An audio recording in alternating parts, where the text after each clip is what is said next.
So welcome to Jumbo IS and welcome to our lecture series called Daily News in Shorts. In this lecture series, we cover a particular day's current affairs in a very short span of time within 30 minutes. The idea is very simple. We want you to cover your current affairs on a daily basis, but we don't want you to spend your entire day just reading the newspaper. Therefore, we will cover the entire day's current affairs within 30 minutes. Now, just watching this lecture within 30 minutes would be job half done, because just after watching it, you need to revise it as well. Why? Well, revision helps in consolidating these current affairs in your memory. Otherwise, you'll quickly forget them. Now, you can revise these current affairs from the notes provided by us, and these notes shall be shared on our Telegram platform. The link to our Telegram channel is provided in the comment section just below this video. Okay then, let's begin today's session, but first, let's take a look at the list of topics that we shall cover today. So here's the list, and number one in this list is government opens up 6 gigahertz spectrum. Now, government has opened up 6 gigahertz spectrum. That means that government has allowed some portion of this 6 gigahertz spectrum which can be used by companies without a license. Okay, that is what opening up means. Now, this would improve Wi-Fi connectivity in our country, so we'll talk about this. Then we'll talk about a famous astrophysicist from India, Professor Narlicker, who basically gave a rival theory of universe. Apart from Big Bang, there are many other theories of universe. Okay, so he was instrumental in giving that theory. So we'll talk about the contributions of Professor Narlicker. Then we will talk about Shiroui Liy Festival in Manipur, okay, which is being organized.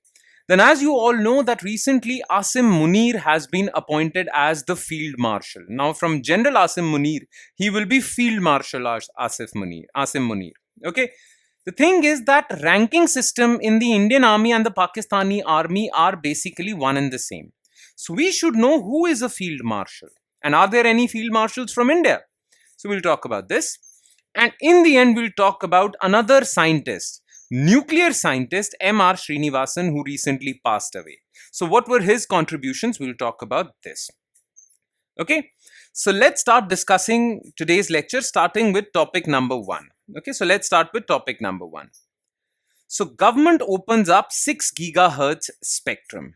So first, let's talk about what was in the news. Okay, so the Indian government is opening up the 5925 to 6425 megahertz portion of the 6 gigahertz spectrum for license-free use. Look, spectrum is allocated in India to different companies, but all these companies have to pay a license fee. They get a license. But some portion of this 6 gigahertz spectrum will be given license-free, so that different companies can use it without obtaining license for it and provide faster Wi-Fi speeds, supporting technologies like Wi-Fi 6E or even Wi-Fi 7. Currently, we are on Wi-Fi 5. Now, with this license-free allocation of spectrum, path-breaking big companies like Sony, Meta, okay, Microsoft, all these companies would provide devices which would use faster internet like Wi-Fi 6E or Wi-Fi 7. This would help the connectivity needs of devices like Sony, PlayStation Pro, virtual reality gear from Apple or Meta. Okay, this is for them. Now, let's talk a little more about the 6 gigahertz spectrum. So, what are its key features? So, this move is designed to support the deployment of advanced Wi-Fi technologies.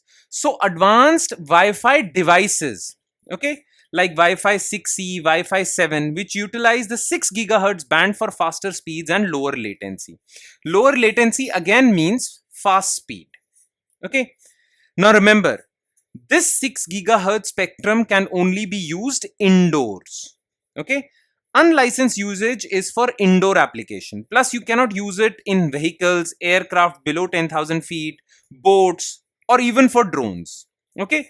This technology or this spectrum is only for indoor usage of Wi-Fi 7 or Wi-Fi 6.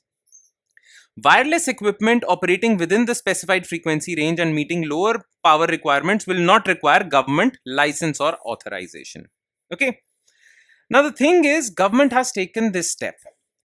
Companies like Sony, Meta, Microsoft, Apple, they're very happy because they will use devices for providing these types of internet.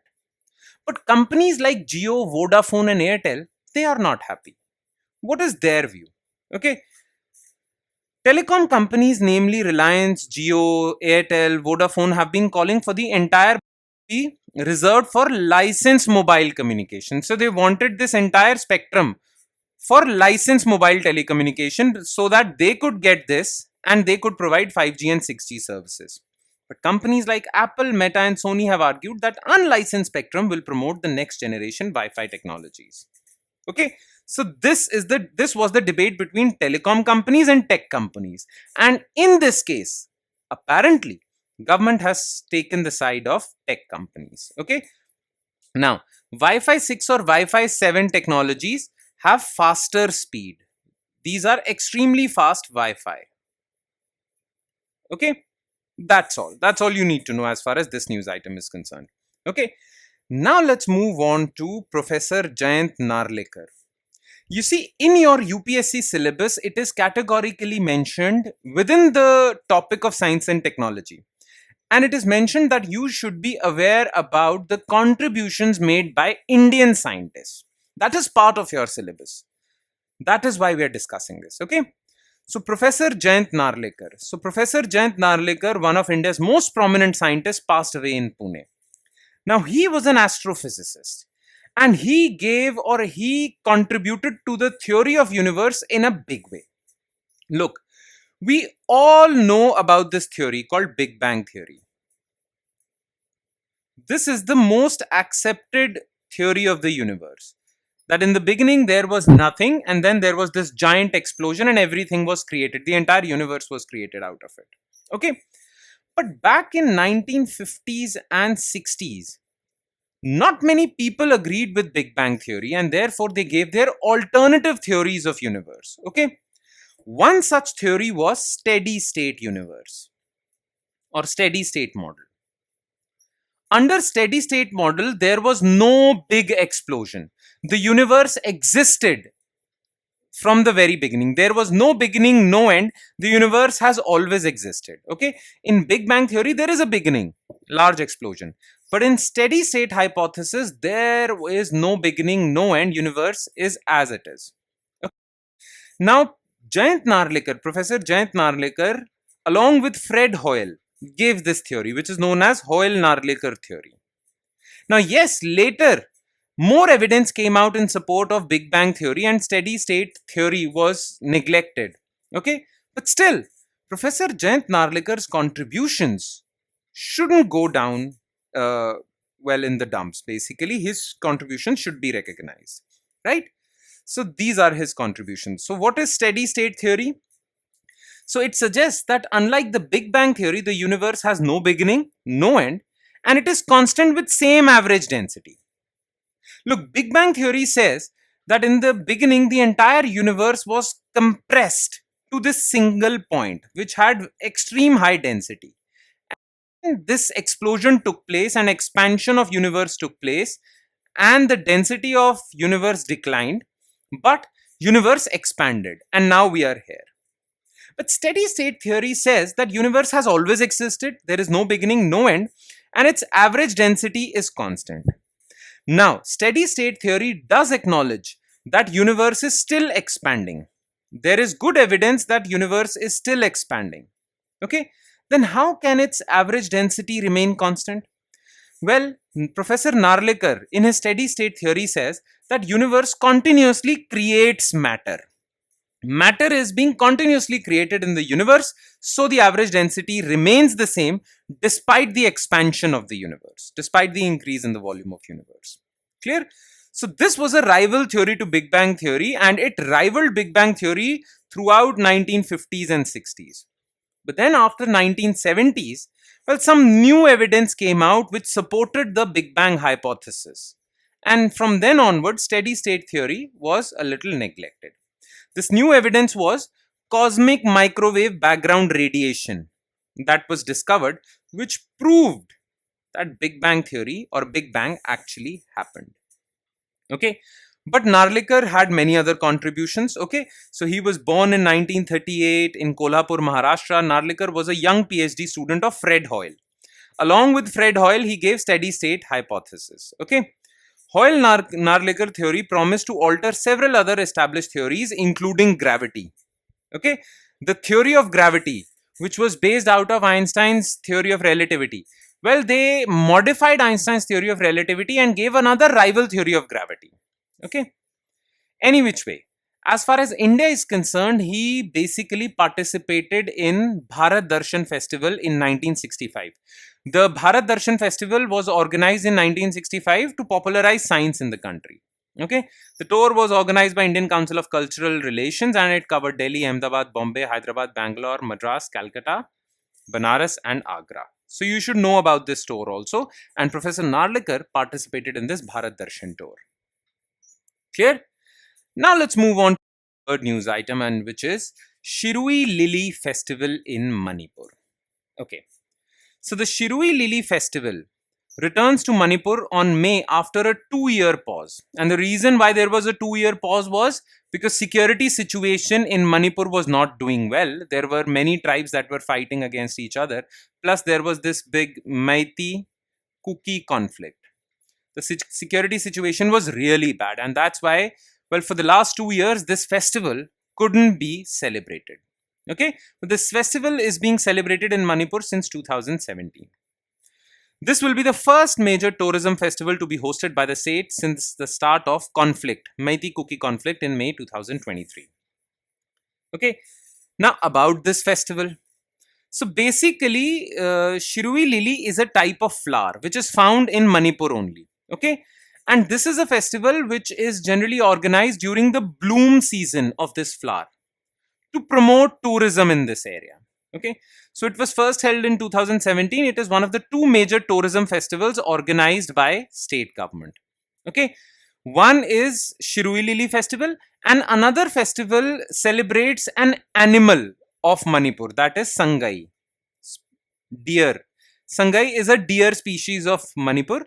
So there is a festival that celebrates Sangai. There is a festival that celebrates Shiroui Liy. Okay, Shiroui Liy is the state flower of Manipur. Sangai is the state animal of Manipur. So Shiroui Liy is organized by Manipur's Department of Tourism in Manipur's Ukhrul district, which is home to Tangkhul Naga tribe. Okay, what is the purpose of organizing this festival annually? It is an ecotourism festival to raise awareness about this flower and to promote tourism to the hills of Ukhrul. Okay, now about this flower. Okay, you need to know certain facts about this flower because biodiversity is part of your syllabus. Okay, so Shiroui Liy is endemic to the upper reaches of Shiroui Hill Range. Endemic means it is only found in this area. Okay, now Shiroui Hill Range is in Ukhrul district of Manipur. While locals had been long familiar with the plant, in local language they used to call it Kashong Timrawon, after Timrawon, the daughter of mythical goddess Philava, who resides and protects the hills of Shiroui. Okay, but it was in 1946 that this species of flower was formally discovered by a botanist called Frank Kingdon Ward. Okay, now it is called the name Shiroui Lily. The word lily comes out of Lilium McKinley, which was the name of the wife of Frank Kingdon.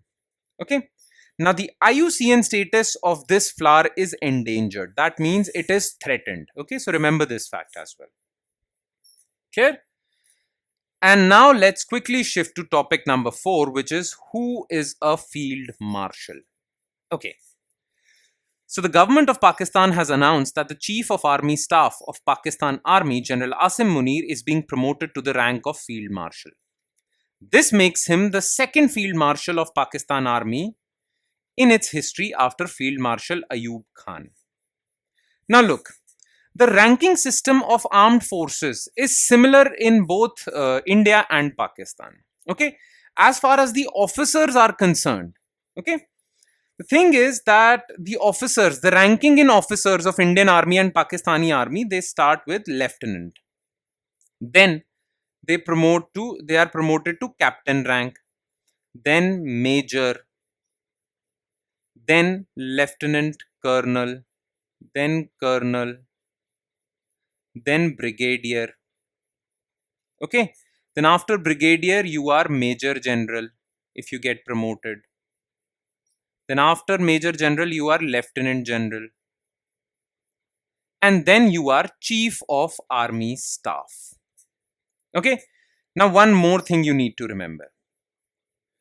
The higher level officers, well, the high officer corps of the armed forces, well, it starts with brigadier. Brigadier is a 1-star officer. Okay, then major general is a 2-star officer. Then lieutenant general is a 3-star general. Okay, then chief of army staff, the head of the Indian Army, he's a 4-star general. So General Asim Munir, okay, was a 4-star general, and generally people retire after that. Okay, Chief of Army Staff has a term of 3 years, and that's all. But sometimes people, Chief of Army Staff is even promoted further to the rank of Field Marshal. Now, Field Marshal is a 5-star post, officer rank. Okay, Field Marshal is the highest rank that any army officer can achieve. Okay, now all these people, Chief of Army Staff, Lieutenant General, Major General, they retire after their service. But Field Marshal never retires. He holds this rank. He holds the active duty. Okay, generally he holds this rank till his death. Okay, so now he's Field Marshal for life. He will never retire. Clear? That's the position of Field Marshal. He is the highest post. It is the highest post, 5-star general. But generally the rank of Field Marshal is given as an honorary post. Okay, to honor someone basically. Okay, so if a particular general has basically contributed a lot towards any war, he made us win a war, then it is, that person is bestowed with an honorary post, that is of Field Marshal. That is the case in Indian Army. But in Pakistan Army, as you all know, that Pakistan Army rules the country. So the position of Field Marshal means that for life, General Asim Munir would be the head of Pakistan, because he'll be the head of Pakistan Army. Okay, so that's the situation. Now, like I said before, the Indian and Pakistan armies follows the British pattern of ranks and privileges, and under these, Field Marshal is considered to be on active list till his death. He's a 5-star officer rank and highest attainable rank in the army.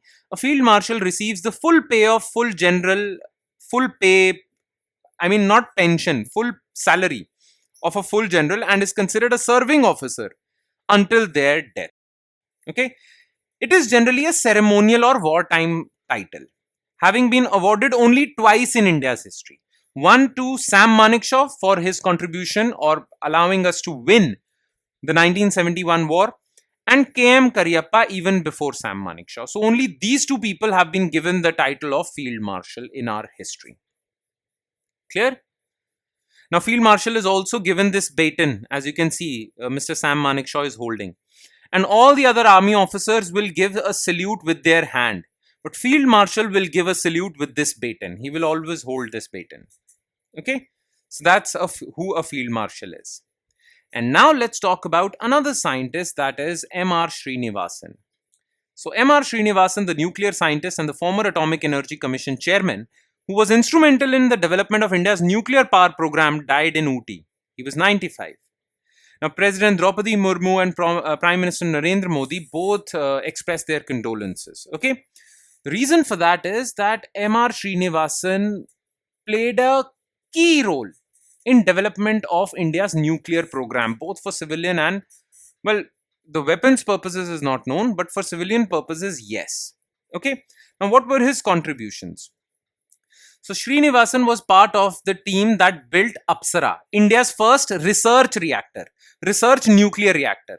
Nuclear reactor for research purposes was Apsara. You remember this? Apsara was India's first research nuclear reactor, and Srinivasan was a key part in that. Okay. He also served as the chairman of Department of Atomic Energy, and he even headed Atomic Energy Commission. Srinivasan had become the head of Nuclear Energy Board in 1984. Now, the job of Nuclear Energy Board was to operate nuclear power plants in the country.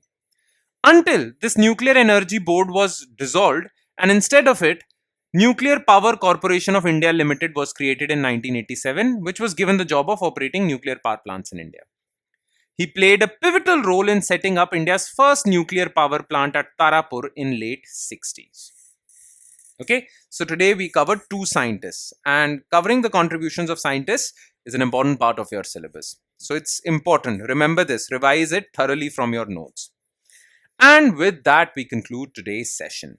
Thank you so much for watching, everyone. I'm sure it has added value to your preparation. But like I say this every time, it will add more value if you revise this lecture as well, because revision would really allow you to remember these things till your exams. So please do not forget to revise this.